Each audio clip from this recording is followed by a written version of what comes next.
अस्सलाम वालेकुम स्टूडेंट्स। ये मेरा पहला टॉपिक है क्लास 10th के लिए एज रिकॉर्डेड वीडियो। तो ये मैंने इसलिए स्टार्ट किया, मैंने सोचा कि इंटरनेट बंद होता है, सस्पेंड होता है कहीं त्राल पे तो कहीं पुलवामा में, तो आपका सिलेबस थोड़ा इनकम्प्लीट रहेगा। इस साल आपका 10th भी है तो, और आपको जो डिफ़िकल्ट और इम्पॉर्टेंट एग्ज़ाम सेंट्रिक टॉपिक्स हैं वो आपको थोड़ी बहुत दिक्कत आएगी आपको समझ आने में। तो उसके लिए मैंने सोचा मैं आपको रिकॉर्डेड वीडियो सेंड करूंगा जिससे आपको ये अच्छे से समझ आएगा। आज का टॉपिक जो है वो हेल्थ एंड सेफ्टी प्रैक्टिसेस के यूनिट से है, हेल्थ एंड हाइजीन। पहले हम समझेंगे कि हेल्थ क्या है। Health is complete state of physical, mental and social wellbeing and not merely the absence of disease और इन्फर्मिटी। हेल्थ क्या है? ये कंप्लीट स्टेट है। फिजिकल, हम तो सिर्फ हेल्थ को फिजिकली फिट बोल रहे थे, लेकिन यहाँ पे बात आती है मेंटल की, फिजिकल के साथ साथ मेंटल की, and social wellbeing. Social wellbeing का मतलब है कि जो हमारे इर्द गिर्द सोसाइटी है, चाहे हमारा विलेज है, चाहे हमारा वर्क एनवायरनमेंट है, वो पीसफुल होना चाहिए, हेल्दी होना चाहिए। वहाँ पे हमारे किसी किस्म की प्रॉब्लम नहीं होनी चाहिए। तब हम बता सकते हैं कि हम मेंटली फिट है या हम हेल्दी है।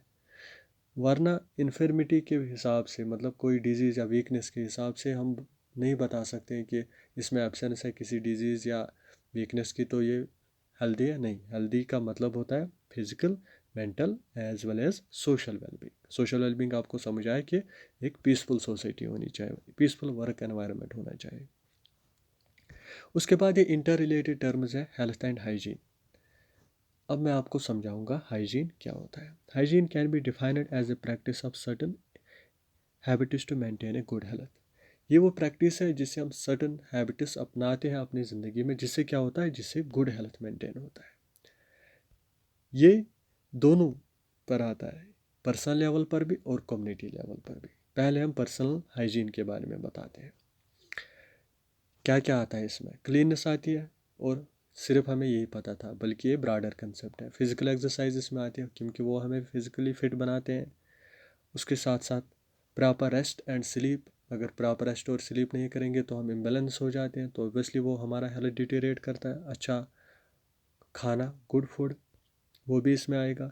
और अवॉइड कुछ हैबिट्स हमें करने हैं, कौन से, जो हमारी हेल्थ को डिटेरिएट करते हैं। स्मोकिंग, ड्रिंकिंग, अल्कोहल, ड्रग्स, ये सब क्या करते हैं, ये सब हमको डिटेरिएट करता है हेल्थ। क्योंकि हाइजीन क्या है? हाइजीन तो वो प्रैक्टिस है जो हमें हेल्दी बनाते हैं। तो ऑब्वियसली जो हैबिट जो हमें अनहेल्दी बनाती है उनको अवॉइड भी करना है। ठीक है, दोनों को, एक को इम्प्लीमेंट करना है गुड हेल्थ हैबिट्स, और बैड हेल्थ हैबिट्स को इग्नोर करना है।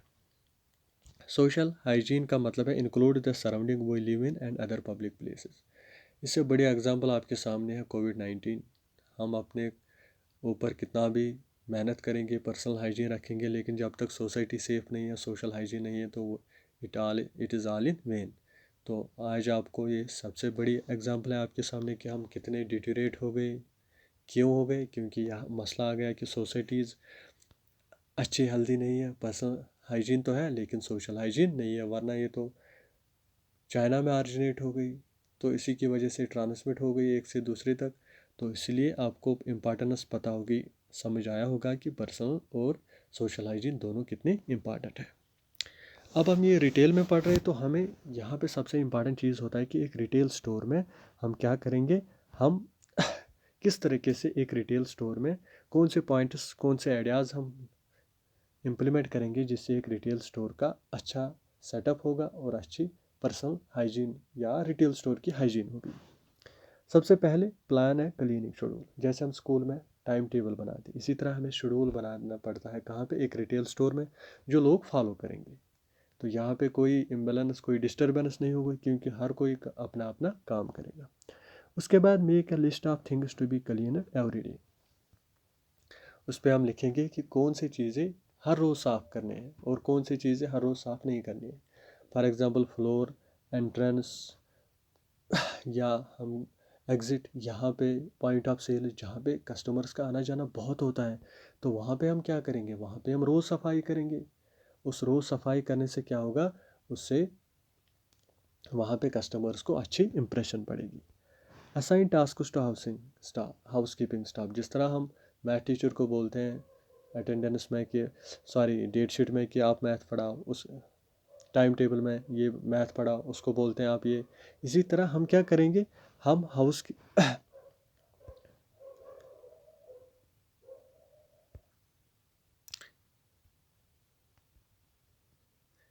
इसी तरह हम क्या करेंगे, हम असाइन करेंगे हर किसी को अपना अपना काम। उसके बाद चार्ट्स बनाएंगे कि कौन सा काम किस टाइम पे करना है और किस दिन करना है। उसके साथ साथ जो हाउस कीपिंग स्टाफ होगा, फिफ्थ पॉइंट यहाँ पे लिखा हुआ कि जो हाउस कीपिंग स्टाफ होगा उसका जो मैनेजर होगा, हाउस कीपिंग मैनेजर, वो देखेगा, वो फॉलोअप करेगा कि सब अपना अपना काम कर रहे हैं कि नहीं। वो मेक श्योर करेगा कि हर कोई अपना काम अच्छे से हो रहा है, और जो ये टास्क हमने बनाए, शेड्यूल बनाए, ये अच्छे से इम्प्लीमेंट हो रहा है। जब अच्छे से इम्प्लीमेंट होगा तो ऑब्वियसली इस रिटेल स्टोर का जो हाइजीन है वो अच्छे से मेंटेन होगा, कस्टमर्स अच्छे से सेटिस्फाई होंगे और एम्प्लॉयज़ अच्छे से सेटिस्फाई होंगे। यहाँ पे मैं और एक बात ऐड करूँगा, जितनी कस्टमर्स के लिए इम्पॉर्टेंट है उतना सबसे ज़्यादा इम्पॉर्टेंट है एम्प्लॉयज़ के लिए। क्यों? क्योंकि एम्प्लॉयज़, कस्टमर तो आएगा, अगर उसने देखा हाइजीन नहीं है तो वापस चला जाएगा। अगर ज़्यादा से ज़्यादा वेट करेगा, शॉपिंग करेगा 1 घंटे 2 घंटे के लिए तो चला जाएगा, नेक्स्ट डे वो नहीं आएगा। लेकिन एम्प्लॉय सालों भर यहाँ पे काम कर रहे हैं, 10 घंटे गुजार रहे हैं, उनके लिए हाइजीन सबसे बड़ा मसला होता है। उनके लिए इंडोर एयर क्वालिटी, क्योंकि उनके रेस्पिरेटरी सिस्टम फिर ख़राब होता है। अगर साफ़ पानी नहीं, वो पानी भी यहीं पे पी रहे हैं, खाना भी खा रहे हैं, तो उनके लिए, एम्प्लॉयज़ के लिए सबसे ज़्यादा, अगर वो हेल्दी होंगे तो वो अच्छे से काम करेंगे, रिटेल स्टोर की बिज़नेस बढ़ जाएगी। अगर वो अनहेल्दी होंगे तो ऑब्वियसली वो क्या करेंगे, वो यहाँ पे अच्छे से काम नहीं करेंगे, तो वो बिज़नेस को सबसे बड़ा लॉस होगा। अब कुछ टिप्स है जिससे हम मेंटेनेंस क्लीन करेंगे एक रिटेल स्टोर के अच्छे से।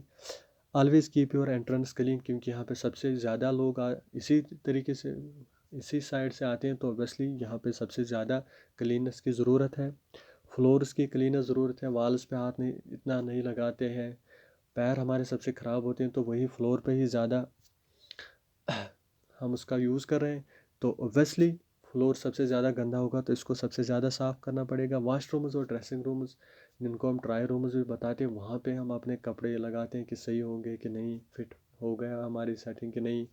तो यहाँ पे सबसे बड़ा मसला होता है कि ट्राई रूम्स में हम डिसीजन बनाते हैं कि हम ये प्रोडक्ट बाय करेंगे कि नहीं, तो वो सबसे ज़्यादा साफ़ होनी चाहिए। फ्लोर पे कोई स्प्लिंग्स नहीं होनी चाहिए, स्प्लेज नहीं होनी चाहिए, वो साफ़ सुथरा होना चाहिए। और उसके साथ साथ जो प्लेसेस है वो ऑब्स्ट्रक्शन फ्री होनी चाहिए, लिटर फ्री होनी चाहिए। कोई भी वहाँ पे प्लास्टिक पेपर कुछ भी नहीं होना चाहिए, बल्कि पूरी तरीके से साफ़ सुथरा होना चाहिए। इससे हमारे रिटेल स्टोर की इमेज, उसकी रेपुटेशन बढ़ जाएगी, कस्टमर्स बहुत ज़्यादा सेटिस्फाई होंगे, एम्प्लॉय सेटिस्फाई होंगे, और हमारी बिज़नेस जो है वो फ्लोरिश करेगा। और जब फ्लोरिश करेगा तो ऑब्वियसली हमें ज़्यादा प्रॉफिट्स होंगे, और हम कस्टमर्स के लिए अच्छे अच्छे से नए प्रोडक्ट्स लाएंगे, हमारे कस्टमर्स को अच्छे ऑफर्स देंगे, और हमारी बिज़नेस दिन ब दिन बढ़ती जा रही है। ठीक है। होप ये छोटा सा टॉपिक ही मैंने चूज़ किया, क्योंकि यहाँ पे मसला होता है कि डाउनलोडिंग 2G की वजह से। होप आपको ये समझ आएगा अच्छे से, और इंशाल्लाह आगे भी मैं ये कंटिन्यू करूँगा। अल्लाह हाफिज़।